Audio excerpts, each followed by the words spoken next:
Assalamualaikum warahmatullahi wabarakatuh dan salam sejahtera untuk kita semua. Saat ini saya akan memaparkan materi tentang sejarah kurikulum di Indonesia. Namun sebelum itu saya akan memperkenalkan diri saya sendiri dan teman-teman saya. Perkenalkan, kami dari kelompok 2 yang membahas tentang sejarah kurikulum. Perkenalkan, nama saya Wendy Puspita, kemudian ada teman saya Mahbat, kemudian teman saya Nurul Ulfah. Namun pada saat ini, saya akan mewakili teman saya dalam mempresentasikan materi tersebut. Adapun sejarah kurikulum yang akan kami bahas ada 3.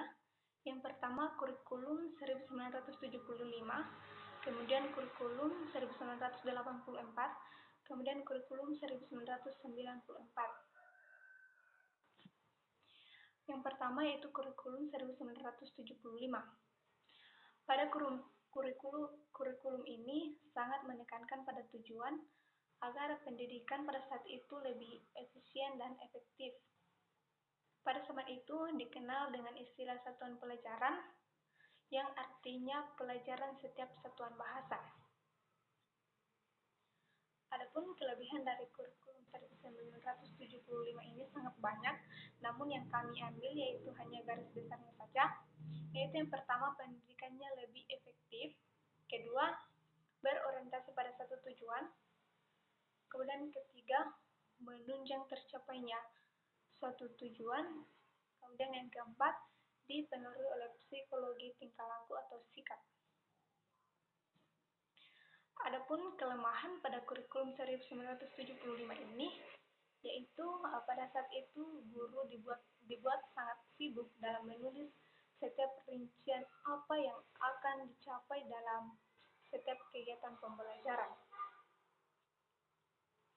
Kemudian pada bagian yang kedua yaitu kurikulum 1984.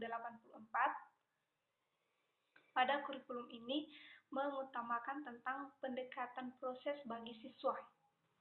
Kurikulum ini juga dapat dikatakan sebagai kurikulum 1975 yang disempurnakan, di mana pada posisi siswa pada kurikulum tersebut ditempatkan sebagai subjek belajar. Kemudian kegiatan-kegiatan yang dilakukan siswa pada kurikulum tersebut, yang pertama mengamati sesuatu, kedua mengelompokkan sesuatu, ketiga mendiskusikan sesuatu, keempat melaporkan sesuatu. Jadi kegiatan siswa pada kurikulum tersebut itu sangat aktif, yakni mengamati, mengelompokkan, mendiskusikan, serta melaporkan. Berikutnya itu kelebihan kurikulum 1984. Yang pertama, memuat materi dan metode secara rinci. Yang kedua, siswa mampu memberikan pendapat. Kemudian ketiga, siswa selalu meningkatkan pengetahuan dalam melakukan tugas. Kemudian yang keempat, interaksi antar siswa itu tinggi.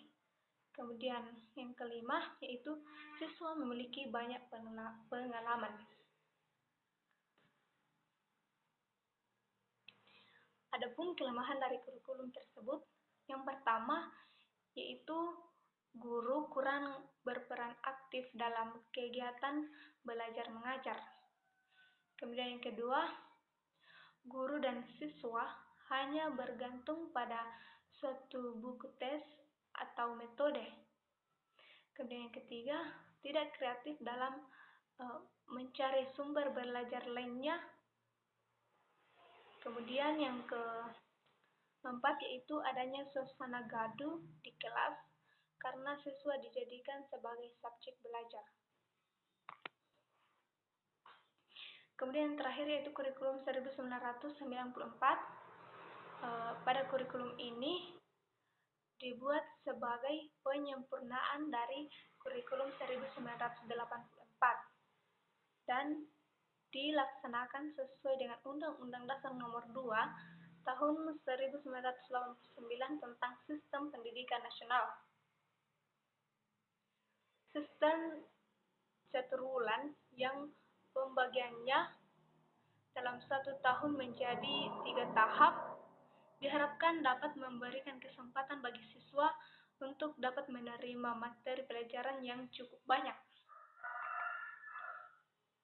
Adapun tujuan pada kurikulum 1994 ini yaitu tujuan pengajaran menekankan pada pemahaman konsep dan keterampilan dalam menyelesaikan soal dan memecahkan masalah. Kemudian kelebihan dan kelemahan pada kurikulum tersebut. Yang pertama itu kelebihan dari kurikulum 1994, yaitu pertama, adanya strategi yang melibatkan siswa aktif dalam belajar baik secara mental, fisik maupun sosial. Kemudian yang kedua, pengajaran dimulai dari hal yang konkret ke hal yang abstrak, atau dari hal yang mudah ke hal yang sulit, atau juga bisa dikatakan dari hal yang sederhana sampai hal yang kompleks. Kemudian kelemahan kurikulum 1994, yang pertama, pada kurikulum ini menerapkan aspek yang terlalu padat.